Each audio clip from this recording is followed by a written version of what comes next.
Hey, what's going on, guys? It's Mooney here, and today I've got episode 2 of my tournament tour, and today we're doing the Bronze Star Shield with the English Bronze team that I built. The squad builder was up about a week ago, so if you haven't seen it, I'll leave a link in the description or on the screen as well.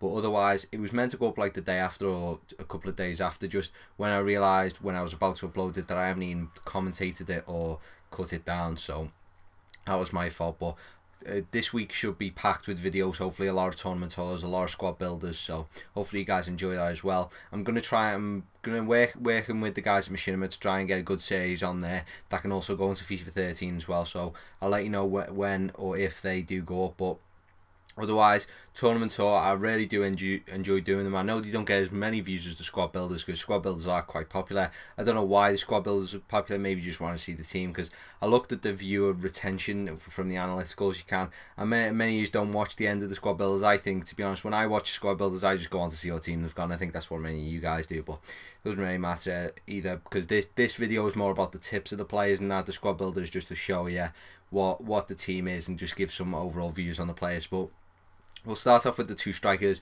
who are absolutely beast here. You can just see them go to work. Westcott and Slew. Even I think it's Ings that comes in later. He does a really good job as well. But Westcott and Slew, two different players. I didn't realise Slew had the left foot until I did go into this tournament tour, so he worked better than before in my previous games. But I'm not going to get big-headed or not on this tournament tour. I didn't come up against the best teams, as you'll see here. Just not the greatest teams, not the best put together. I think in the semis and the final they are a bit better, but otherwise this team is just an average bronze team, and it looks mostly like you've got out the starts back, but with some few rare bronzes in there. But otherwise, Slew with his left foot got a really good power shot, got one of the worst finesse shots I've ever seen. But Westcar on the other hand, keeper should have really got that, by the way, but otherwise got a really good finesse shot. And so is Taylor. Taylor's another one that I didn't really get to use too much because I had the team for about a week. I didn't play with it as much as I hoped to, but I think Taylor, I would really like to play him in a right wing position, but I think he is good in both positions, right mid and right wing. But I think to get the most out of him, like his goal scoring attributes, his skill moves and his pace, you're gonna be wanting to look at a right wing, because his shot is absolutely fantastic. His finesse is quite good as well. So unfortunately, he's right-footed and on the right wing, which is a disappointment for me, the way I like to play with my wingers. But you see there, Westcott, really nice finesse. Even a goalkeeper would have struggled. And I don't even think he had a shot on target in there at half-time. So even though I wasn't coming up against the greatest teams, I still stopped them playing. So even though this team didn't come up against any real hardcore challenges, it still is a very good team, very solid team, and Barkin getting in with the goal there. But otherwise, the team is just so pacey, it's unbelievable, especially with the wingers and the strikers, and even I think nice little chip there as well. I love scoring chips. But even with the 90 pace midfielder, and Livermore is complementing well because he controls the midfield really well. But otherwise than that, it's a very pacey team. But I think that's what you're going to get when you get to the bronze level. They're just going to be looking for pace. But as I said, at the bronze level, people just look for pace. But when you do find these pacey players, sometimes they can be absolutely crap. But Westcar's got a really good finesse shot. Slew, I think's one that people may buy for pace because his shot isn't fantastic. Probably someone like Ings will be better. I think a couple of people suggested a couple of players in the comments below. Say someone got injured. I think it was Westcar.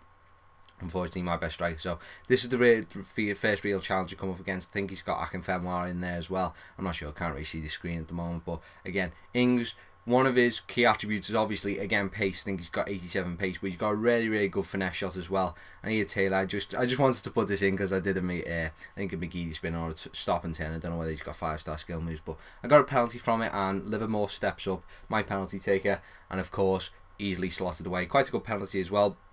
I don't know whether he would have saved it if he went that way, but Livermore is a really good player. As I said, they complement each other well, the two midfielders. But again, another nice chip. I love scoring chips. I really don't know why, but probably because I don't score too many of them, but I really do enjoy scoring them. But Slew there, again, I think this is Ings, and out to Taylor, and Taylor, nice little rocket of a shot. And this is what I mean, Taylor, he doesn't get into those positions too many from right mid because he likes to stay out by the touchline.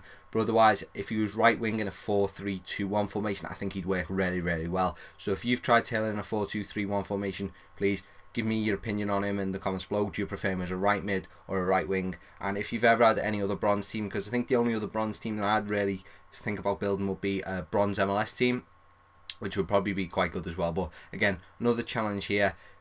quite decent team, but again not the best. Probably the semi-final team was better. And again the keeper comes out, fumbles it, and Ings from quite a tight angle scores a very nice header there, even though open goal, but it was still a tight angle. And this team, the defence is very solid as well. Got a lot of patience in the defence, which you like when especially you coming up against bronze teams. I did play with this team in the Consumables Cup, which is another tournament tour that'll be going up, or it's already been up, I think. But it's a very, very good team. I got to the semi-finals with it. Just the goal teams just seem to be just eventually they do overpower it when you come up against Team of the Year informs and informs. But the video's coming to an end now. Again, I win the final very comfortably. Again, not going to get over my head here, but it is a good team, but I didn't come up against any real challenges. So if you guys enjoyed the video, leave a like if you think they deserve it, subscribe if you haven't already, and I'll see you guys later.